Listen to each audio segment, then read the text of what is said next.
Hey everybody, Jamie Lee and Mel here today. We have a really cool special treat for you. Mel has expressed interest in taking our free flight course, and the first step in being able to enroll in it is to make sure that your bird medically checks out. Wow.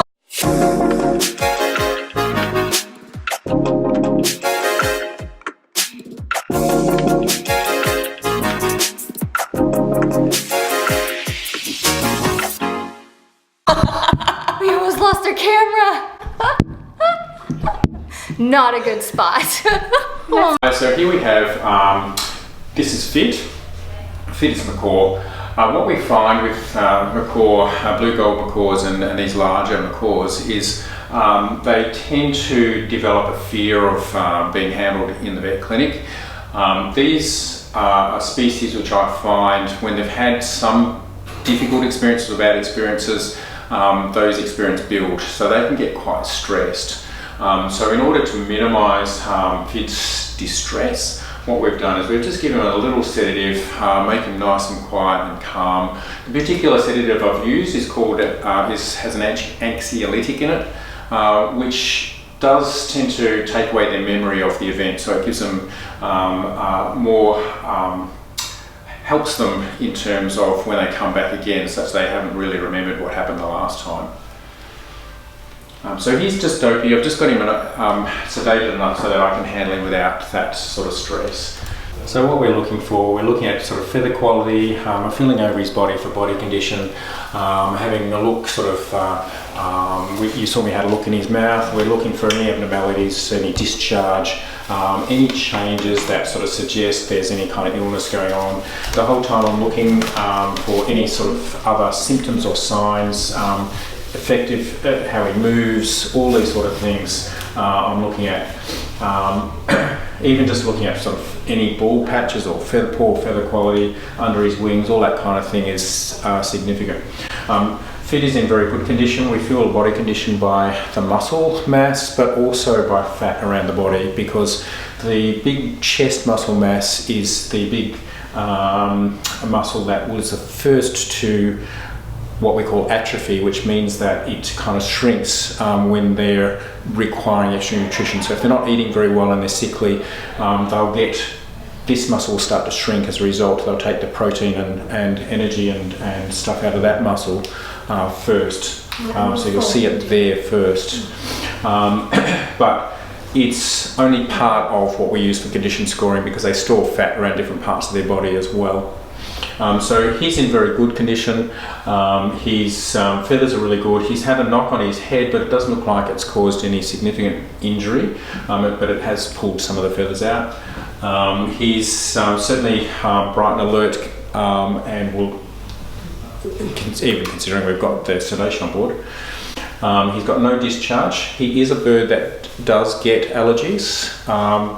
It's commonly seen in macaws, especially bit of regurg. Especially here in Australia, we find that, and especially when you have macaws with feathered down birds, you've got to be very, very careful with. It's so gross. That should be a blooper I'm reel. so sorry, I can't keep going. It's just disgusting. That should I'm be just a walking blooper reel to you, aren't I? It's all over your shirt, and I could tell you were like, it's going into my hair. And he's being so serious, and I'm like literally gagging over here from the vomit all over you. Macaw are actually a tropical species. It's really important to know when you've got a bird something about where they're from, how they interact in the wild, and what's natural for them. In Australia, we do find that some of our macaws do suffer from asthma and from various sort of allergies, and I think it has got a little bit to do with the amount of moisture in the air that we have here, and the difference in air quality that we have here to what they have in sort of where they're from in the Amazon forest. So what we find with Fit is sometimes, particularly because he also lives with powdered birds, he has some allergy reactions if there's a lot of powder in the air from those birds, or on really sort of hot, dry days, which we actually have here as high-risk asthma days for people. We also have to be careful with Fitty, and he develops some discharges and other things around his nose and sinuses as a result of that irritation that occurs from those days.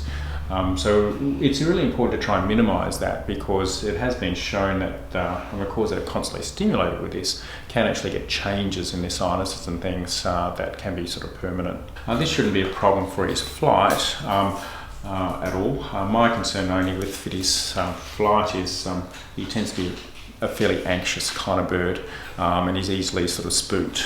So that's really my biggest concern about free flying Fiddy. So he's just going to need a lot of care and attention, and it's going to be a slow process, but I'm sure he'll enjoy being out in the environment and flying. One thing I've noticed with Fid is that he will tend to have an asthma episode if we have a really bad storm. So those massive storms that we get, like thunderstorms, they're the days where he's going to have an issue. So I noticed seal up the bird room, we pump up the air filters and we're good. Yeah, in people it's actually known as storm asthma. Oh wow, Yeah. I've never heard of storm asthma. Yeah, thunderstorm asthma is a thing, and you can actually get from the emergency services an app that will let you know when you're a high risk day, so you get warnings. So, but initially, like the worst case we actually had him on the nebulizer. So Oh wow, so you had to give him oxygen. No, it's F10 in there.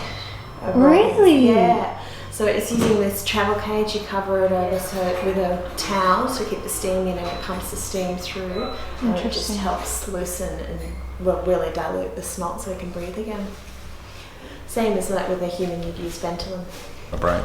Yeah. So, I mean, he's on medication when he has sort of an asthma attack. So, I mean, you wouldn't fly him in conditions which would be prone to him getting a bit of an asthma issue. So we wouldn't fly him in sort of really dry conditions, conditions where there might be a lot of pollens in the air. So we just follow the same sort of process that people who have asthma would follow. So there are in Australia apps that tell people what the risk is for that day, and high risk days they would avoid extra exercise. So we could do exactly the same sort of concept with Fid, because we know that he follows that same kind of scenario. So on high risk days for people, it tends to be a high risk day for him in terms of developing symptoms of sinus irritation and discharge. So I don't see there's any problem in flying Fid, and I don't see any problem that his asthma would cause. It's just being a bit cautious on flying on higher asthma days, so just not flying in those days. Well, look, I'm quite excited by it because Fid's fitness is one of the things I've struggled with. There's a reason he says run, fatty, run. I really shouldn't say that, but it's true. So his exercise has been pretty limited to indoors, and some of the space restrictions with that, so he can get puffed very easily. Yep. Weight control's been a little bit of an issue if he's had less exercise in a period, and I'm really looking forward to the chance to improve his fitness and give him that quality of life. Fitness may even help his asthma, certainly help his man boobs. At least his hair not vomit. Well said. All right. Hey guys, so as you saw, we just had Fid's checkup over at the veterinary clinic, and he checked out. He vomited all over Mel. But he also checked out and got a clear bill of health to be able to do this flight training, which is really exciting. I think my Uber Eats is already here.